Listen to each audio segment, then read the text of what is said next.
네, 안녕하세요. 한 주간도 평안하셨습니까? 오늘도 계속해서 수요 성경 공부 10계명 계속 공부하도록 하겠습니다. 오늘도 제7계명에 대해서 후반부 부분을 공부하도록 하겠습니다. 지난주에 탐욕으로 인하여 게하시가 받은 형벌에 대해서까지 살펴보았습니다. 게하시는 탐욕으로 인해 나만과 같이 나병 환자가 되었고, 또한 그뿐만 아니라 그 병이 자자대대로 유전되게 되었습니다. 참으로 탐욕이 낳은 그 결과는 그의 후손들에게까지 지대한 영향력을 미치게 되었습니다. 계속해서 일곱째 계명 공부하도록 하겠습니다. 일곱째 계명, 도둑질하지 말라. 무슨 뜻입니까? 우리는 하나님을 두려워하고 사랑하기에 이웃의 돈이나 소유물들을 훔치거나 부정한 방식으로 취하지 않고 이웃이 자신의 소유물들과 수입을 향상시키거나 보호하도록 도와야 하는 것입니다. 우리의 이웃의 안녕을 살피고 그들의 다음과 같은 것들을 돌보고 향상시킴으로써 하나님을 두려워하고 사랑합니다. 재물들, 출애굽기 22장 14절에 보면 만일 이웃에게 빌려온 것이 그 임자가 함께 있지 아니할 때에 상하거나 죽으면 반드시 배상하려니와 라고 말씀합니다.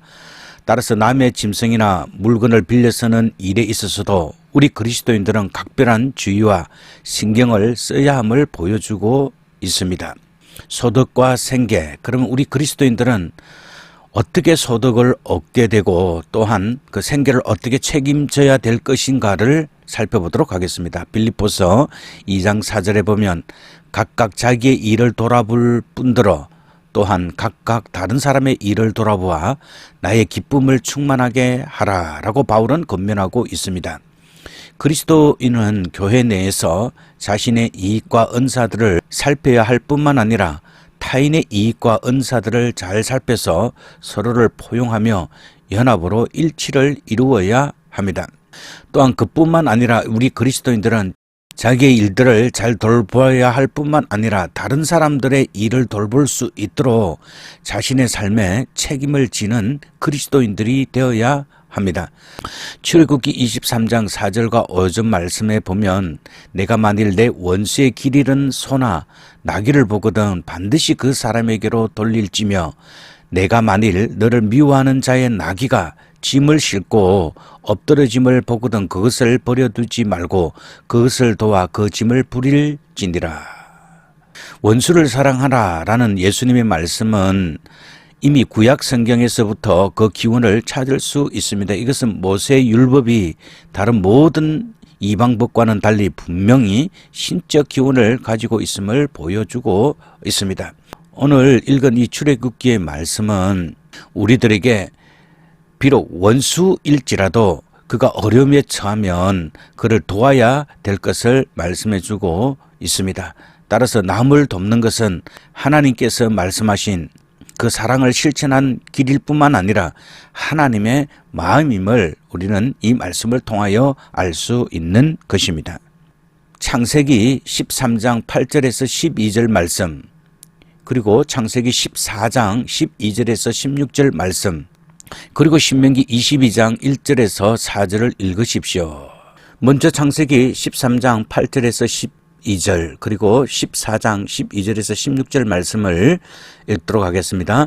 아브라함이 롯에게 이르되 우리는 한 골육이라 나나 너나 내 목자나 서로 다투게 말자. 내 앞에 온 땅이 있지 아니하냐. 나를 떠나라. 내가 좌하면 나는 우하겠고 내가 우하면 나는 좌하리라. 이에 롯이 눈을 들어 요단들을 바라본 적 소알까지 온 땅에 물이 넉넉하니 여호와께서 소돔과 고모라를 멸하시기 전이었는고로 여호와의 동산 같고 애굽 땅과 같았더라. 그러므로 롯이 요단 온 들을 택하고 동으로 옮기니 그들이 서로 떠난지라. 아브라함은 가나안 땅에 거하였고 롯은 평지 성읍들에 머무르며 그 장막을 옮겨 소돔까지 이르렀더라. 소돔에 거하는 아브라함의 조카 롯도 사로잡고 그 재물까지 노력하여 갔더라. 도망한 자가 와서 히브리 사람 아브라함에게 고하니 때에 아브라함이 아모리 족속 마므레의 상수리 숲을 근처에 거하였더라. 마므레는 에스골의 형제요 또 아넬의 형제라. 이들은 아브람과 동맹한 자더라. 아브람이 그 조카의 사로잡혔음을 듣고 집에서 길리고 연습한 자 318인을 거느리고 단까지 쫓아가서 그 가신을 나누어 밤을 타서 그들을 쳐서 파하고 다메섹 좌편 호바까지 쫓아가서 모든 빼앗겼던 재물과 자기 조카 롯과 그 재물과 또 부녀와 인민을 다 찾아왔더라. 오늘 이 말씀에 보면 아브라함은 분쟁이 생겼을 때 먼저 자신이 선택을 하지 않고 롯에게 선택할 수 있는 고난을 줍니다. 또 그뿐만 아니라 롯이 사로잡혀갔을 때 아브라함은 그를 구하러 가게 됩니다. 참으로 이것이 하나님께서 우리에게 말씀하신 도둑질하지 말라라는 그 말씀을 좀 더 넓은 범위 안에서 잘 실천하는 아브라함을 볼 수 있습니다. 신명기 22장 1절에서 4절 말씀을 읽도록 하겠습니다. 내 형제의 우양에 길 잃은 것을 보고도 못 본 채 하지 말고 너는 반드시 끌어다가 내 형제에게 돌릴 것이요 내 형제가 내게서 멀거나 내가 혹 그를 알지 못하거든 그 짐승을 내 집으로 끌고 와서 내 형제가 찾기까지 내게 두었다가 그에게 돌릴지니 낙이라도 그리하고 의복이라도 그리하고 무릇 형제의 잃은 아무 것이나 내게 없거든 다 그리하고 못 본 채 하지 말 것이며 내 형제의 낙이나 소가 길에 넘어진 것을 보거든 못 본 채 하지 말고 너는 반드시 형제를 도와서 그것을 일으킬지니라. 바로 이 신명기의 말씀에도 하나님께서는 형제가 어려움을 당하면 소나 양을 잃은 것을 보면 못 본 채 하지 말라고 말합니다. 또 그것을 내가 먼저 보게 되면 집으로 끌고 와서 그것들을 잘 보살핀 후에 그 형제에게 돌려줄 것을 말씀하고 있습니다. 또 그뿐만 아니라 더 나아가서 만약에 의복이라도 그리하라고 하나님의 말씀은 적극적으로 우리들에게 권면해주고 있는 것입니다. 자, 연결과 적용, 우리의 이웃의 소유물과 재산으로 생각할 수 있는 다른 것들은 어떤 게 있습니까? 우리 이웃의 재산으로 지적인 재산, 즉 아이디어와 글, 지적 재산권 위반, 특허 침해, 표절 등으로 뺏길 수 있는 음악, 소프트웨어, 영화, 개인정보, 온라인 불법 복제, 컴퓨터, 해킹, 개인정보 도용 등으로 빼앗길 수 있는 모든 것들입니다. 등입니다. 오늘날은 지적재산권에 대한 이 규제가 굉장히 강합니다. 따라서 우리는 이런 것들로부터도 우리 자신을 잘 지킬 수 있어야 할 뿐만 아니라 오늘날 만연되고 있는 개인정보 도용이라든지 또는 불법 복제, 또 컴퓨터 해킹과 같은 그런 일들은 하나님께서 기뻐하지 않는 7계명의 위반이다라는 것을 우리는 이 말씀을 통하여서 알 수 있습니다. 하나님께서 어떻게 우리와 이웃들에게 재물들을 공급해 주십니까? 땅과 같은 것들을 통해서입니다. 이 땅의 풍부함. 하나님께서는 이 땅의 공기라든지 물, 땅, 음식, 미네랄 등을 우리에게 다 공짜로 주신 것입니다. 시편 65편 9절의 말씀에 보면 땅을 돌아보사 물을 대어 심히 윤택케 하시며 하나님의 강에 물이 가득하게 하시고 이같이 땅을 예비하신 후에 그들에게 곡식을 주시나이다. 하나님께서는 이 땅에 우리가 살아가면서 필요한 모든 것들을 다 풍성하게 주신다라는 것입니다. 먼저 여기에 보면 땅을 공고하서 물을 대어라고 말하고 있는데 땅의 형편을 알기 위하여 하나님께서 친히 찾아오셔서 살피시는 것을 말합니다. 그런 점에서 이 구절은 인간을 향한 하나님의 한없는 사랑과 친절을 잘 보여준다고 할 수 있습니다. 즉 땅의 형편을 살피신 하나님께서 때에 따라 필요 적절한 비를 내려주시는 것을 말합니다. 그리고 하나님께서는 내려주실 뿐만 아니라 그 땅을 심히 윤택케 하신다고 말씀하고 있습니다. 하나님께서 땅으로 하여금 많은 수확이 가능하게끔 축복하시는 것을 뜻합니다. 그리고 하나님께서 땅에 물이 가득하게 하시고 라고 말씀하고 있는데, 땅은 강의 원천의 뜻이며 하나님께서 필요에 따라 비를 내리시기 위하여 하늘에 물을 놓아놓았다고 생각되어졌던 저수지를 말합니다. 현대 과학적으로 본다면 구름을 가리킨다고 할 수 있습니다. 물론 고대인들도 비의 원천을 하늘의 구름으로 생각했었습니다. 그럼에도 불구하고 다윗이 비의 원천을 하나님의 강으로 표현한 까닭은 강우가 하나님의 주권 가운데서 나타날 수 있는 현상임을 강조하려는 의도 때문입니다. 이같이 땅을 예비하신 후에 저희에게 곡식을 주시나이다. 본구절에서는 인간의 먹는 문제가 절대적으로 하나님의 주권 아래 있다고 강조되어 있습니다. 특히 이같이 땅을 예비하신 이란 표현은 하나님께서 땅에 필요적절하게 비를 내리시고 비옥하게 하시어 곡식을 생산할 수 있는 여건을 만드시는 것을 가리킵니다. 우리는 하나님께서 돌보시는 그 은혜와 축복 가운데 살아감을 항상 감사할 수 있어야 하는 것입니다. 신명기 8장 7절에서 10절 말씀과 시편 65편을 읽으십시오. 내 하나님 여호와의 명령을 지켜 그 도를 행하며 그를 경외할지니라. 내 하나님 여호와께서 너로 아름다운 땅에 이르게 하시나니 그곳은 골짜기에든지 산에든지 시내와 분천과 샘이 흐르고 밀과 보리의 소산지요 포도와 무화과와 석류와 감람들의 나무와 꿀의 소산지라. 너의 먹는 식물에 결핍함이 없고 내게 부족함이 없는 땅이며 그 땅의 돌은 철이요 산에는 동을 캘 것이라. 내가 먹어서 배불리고 내 하나님 여호와께서 옥토로 내게 주셨음을 인하여 그를 찬송하리라. 유대인들이 식사 전후에 항상 음식을 주신 하나님께 감사하는 전통을 세운 것은 바로 이 말씀의 영향을 받았기 때문입니다. 따라서 우리도 이 말씀 가운데 우리가 하루하루의 삶을 살아가면서 일용할 양식을 주신 하나님께 감사의 기도를 드리는 것은 당연한 것입니다. 만약에 이 땅이 식물의 결핍함이 있다고 생각해 보십시오. 그러면 우리는 한 끼 식사를 하기 위해서 더 많은 수고와 또 그 식사 앞에 더욱 더 겸손해질 수밖에 없을 것입니다. 그러나 우리는 이 미국이라는 부족함이 없는 땅에 살기 때문에 가끔은 그런 감사를 놓치는 경우가 참으로 많이 있음을 우리는 알 수 있습니다.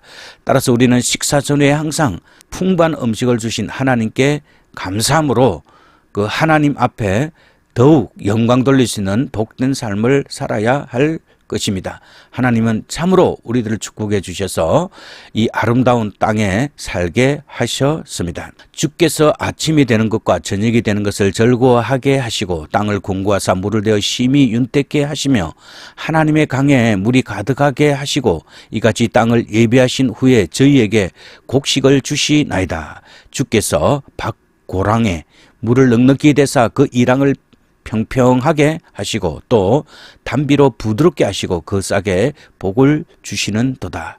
참으로 하나님께서 주신 이 땅의 모든 식물들이 하나님이 기르신다라는 이 모든 감사의 그 표현이 오늘 이 말씀 속에 잘 들어있음을 볼 수 있습니다. 특별히 하나님께서 여기를 단비로 부드럽게 하시고 라는 표현이 나오고 있는데 단비는 일반적으로 소나기를 뜻합니다. 그런데 여기서는 식물이 수분을 필요로 할 때 내리는 비를 말합니다. 한편 부드럽게 하시고는 밭 이랑에 있는 흙에 유실이 없이 밭이 씨앗의 파종을 위해 부드럽게 되는 것을 뜻합니다. 밭에 수분이 없으면 흙이 굳어져 딱딱하게 되어 파종에도 씨앗이 뿌리를 내리기 힘들며 또한 파종된 씨앗이 흙 표면에 노출되어 새들에게 먹히게 됩니다. 그런데 하나님은 파종 적기에 비를 주셔서 파종된 씨가 뿌리를 내릴 수 있는 여건을 마련해 주시는 것입니다. 그리고 하나님께서는 그 싹에 복을 주신다고 말합니다. 싹이 잘 돋아날 수 있도록 해 주심을 가리킵니다. 이는 하나님께서 싹이 자랄 수 있는 모든 여건을 만드셨음을 뜻합니다. 자, 우리의 일상과 사회생활 데살로니가후서 3장 10절에서 12절 말씀을 읽도록 하겠습니다. 우리가 너희와 함께 있을 때에도 너희에게 명하기를 누구든지 일하기 싫거든 먹지도 말게 하라 하였더니 우리가 들은즉 너희 가운데 게으르게 행하여 도무지 일하지 아니하고 일을 만들기만 하는 자들이 있다 하니 이런 자들에게 우리가 명하고 주 예수 그리스도 안에서 권하기를 종용이 일하여 자기 양식을 먹으라 하노라. 자, 성경은 누구든지 일하기 싫거든 먹지 말라고 말합니다. 이러한 바울의 명령은 내게 얼굴에 땀을 흘려야 식물을 먹을 수 있다는 창세기 3장 19절의 말씀에 기초한 것으로 짐작이 됩니다. 바울은 데살로니가 교인들에게 모범을 보인 것뿐만 아니라 이와 같은 함축성 있는 교훈을 통하여 자신의 가르침을 더욱 구체화시키고 있습니다. 바울은 여기서 자신과 그의 동력자들이 스스로 노동을 하면서 복음 사역을 감당했음을 들어 노동의 중요성을 분명히 강조하면서 데살로니가 교인들의 노동에 대한 책임을 좀 더 설득력 있게 권고하고 있습니다. 하나님께서는 게으르고 나태한 행동을 싫어하십니다. 그리고 노동은 하나님의 신성한 명령인 창세기 1장 28절의 말씀인 것입니다. 그럼에도 불구하고 잘못된 교리로 자신들의 게으름을 합리화시키는 자들은 진정한 의미에서 교제의 떡을 나눌 자격이 없는 것입니다. 그리고 바울은 종용이 일하여 자기 양식을 먹으라 라고 말합니다. 데살로니가 교인들이 잘못된 종말 사상으로 인해 야기된 현재의 동요와 흥분된 상태를 멈추고 자신의 양식을 얻기 위해 스스로 일을 하며 타인에게 폐를 끼치는 일이 없도록 하라는 의미를 지니고 있습니다. 그러므로 그들은 이제 더 이상 타인의 아량이나 관대함을 기대해서는 아니 됩니다. 오직 자신이 일한 것에 대가만을 기대해야 합니다. 이렇게 될 때 데살로니가 교회가 굳게 설 수 있는 것입니다. 우리의 재물을 어떻게 사용해야 할까요? 하나님께서 주신 선물들에 대해 우리는 선한 청지기가 되어야 합니다. 그리고 이 재물은 우리의 가족이 보금자리 또는 음식, 교육, 돌봄과 같은 것에 공급을 하여야 합니다. 가족을 제대로 돌보지 않고 교회 생활에 몰두하는 것은 우리가 다시 한번 이 말씀을 통하여서 우리 자신을 살펴보아야 합니다. 먼저 자기 자신의 그 가족들을 잘 돌보는 것이 우리에게는 참으로 필요합니다. 여기에 믿음을 배반한 자여 불신자보다 더 악한 자니라 라고 말씀하고 있는데, 혹자는 기독교의 사랑은 모든 사람들을 향한 것인데 자기의 직계 가족조차 돌보지 아니한 자는 불신자보다 못한 자로서 전혀 복음에 참여할 수 없다는 뜻으로 본 구절을 해석합니다. 또한 여기에서의 믿음은 개인의 주관적인 믿음이 아니라 교회에서 공식적으로 고백되는 신앙 고백을 일컫는 것으로 해석하여 믿음을 배반한 것을 교회의 가르침을 저버리는 것으로 보기도 합니다. 결론적으로 본 구절은 일반 성도들 전체를 향한 교훈으로 볼 수 있으며, 그들의 신앙 고백이 어떻든 간에 가족을 돌보지 않는 자는 하나님을 섬기고 교회에 봉사할 만한 기본적인 자세가 되어 있지 않을 뿐더러 인간의 원초적인 책무를 무시하는 자이므로 정죄받아 마땅하다는 의미입니다.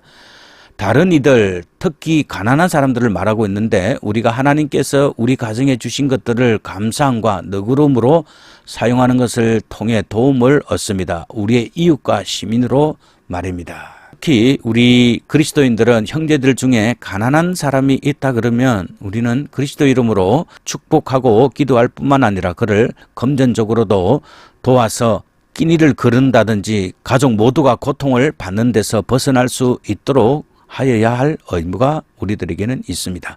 마태복음 5장 42절에서는 내게 구하는 자에게 주며 내게 꾸고자 하는 자에게 거절하지 말라라고 말씀하고 있으며, 요한일서 3장 17절에서는 누가 이 세상의 재물을 가지고 형제의 궁핍함을 보고도 도와줄 마음을 닫으면 하나님의 사랑이 어찌 그 속에 거하겠느냐. 다시 말하면 형제의 궁핍함을 보고 도와줄 마음을 가지고 있는 사람은 하나님의 사랑이 있다라는 말입니다. 히브리서 3장 16절에서는 오직 선을 행함과 서로 나누어 주기를 잊지 말라. 하나님은 이 같은 제사를 기뻐하시느니라.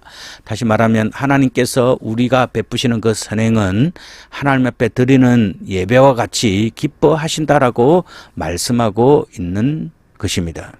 잠언 17장 5절과 레위기 19장 9절에서 10절 말씀을 읽으십시오. 잠언 17장 5절 가난한 자를 조롱한 자는 이를 지으신 주를 멸시하는 자요, 사람의 재앙을 기뻐하는 자는 형벌을 면치 못할 자니라. 참으로 무서운 말씀입니다. 우리가 가끔은 우리보다 더 가난한 사람을 조롱하는 경우가 있습니다. 이것은 바로 하나님을 멸시하는 자다라고 말씀하고 있습니다. 따라서 가난 자체는 죄가 아닙니다. 그렇기 때문에 우리는 그들을 조롱하기보다는 그를 도와줄 수 있는 그런 큰 마음을 가져야 합니다. 가끔은 우리가 사람이 어떤 큰 재앙을 만나면 기뻐하는 경우가 있는데 하나님께서는 형벌을 면치 못할 자니라 라고 말씀하고 있습니다. 레위기 19장 9절에서 10절 말씀, 너희 땅의 곡물을 벨 때에 너는 밭 모퉁이까지 다 거두지 말고 너의 떨어진 이삭도 줍지 말며 너의 포도원의 열매를 다 따지 말며 너의 포도원에 떨어진 열매도 줍지 말고 가난한 사람과 타국인을 위하여 버려두라. 나는 너희 하나님 여호와니라.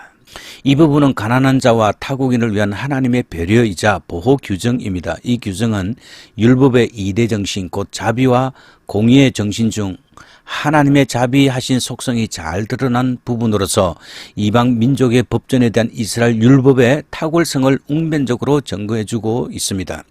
여기서 우리는 범죄한 당신의 백성을 공의로 심판하시는 가운데서도 결코 자비의 손길을 멈추시지 않으시는 하나님의 무한하신 사랑의 정신을 볼 수 있습니다.